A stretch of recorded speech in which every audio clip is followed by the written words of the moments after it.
भोरे करिया तैयारी सुना हमसे ना तनिको लेट होई। मम्मी के साथे पलना दाम तू आइया ओई जू करे जा सुना भेट होई।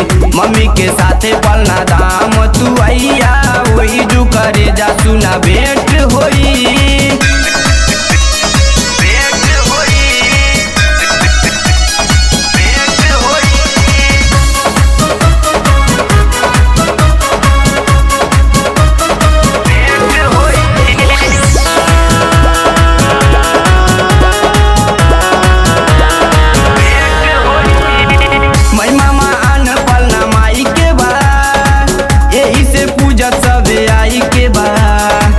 प्यार के बात सब उनका से कही है हमर तू अर्जी पुराई के जा।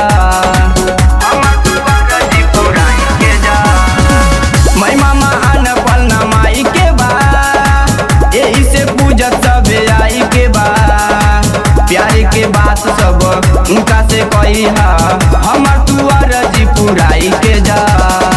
लागेला भीड़ बड़ी खुली तकदीर सुना तबे नु मामूला सेट होई। लागेला भीड़ बड़ी खुली तकदीर सुना तबे नु मामूला सेट होई। मम्मी के साथे पलना दाम तू आइहा ओई जू करे जा सुना भेट होई।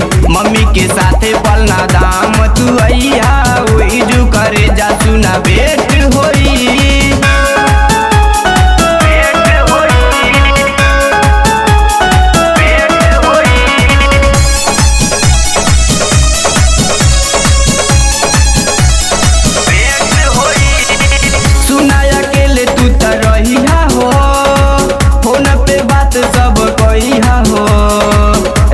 विवेक बीरू पीछा हो कइले के उसे कुछ ना बतइहा हो।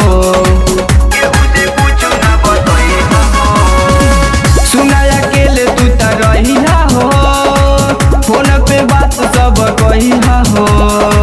राइटर विवेक बीरू पीछा हो कहिले के उसे कुछ ना बतइहा हो। पिंटू प्रेमी पता करी अनया से सुना वही जो कुल मार्केट होई। पिंटू प्रेमी पता करी अनया से सुना वही जो कुल मार्केट होई।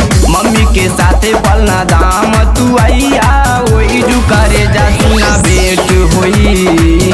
मम्मी के साथे पलना दाम तू आइया वही जो करे जा सुना भेट होई। उठी के भोरे भोरे करिया तैयारी सुना हमसे ना तनिको लेट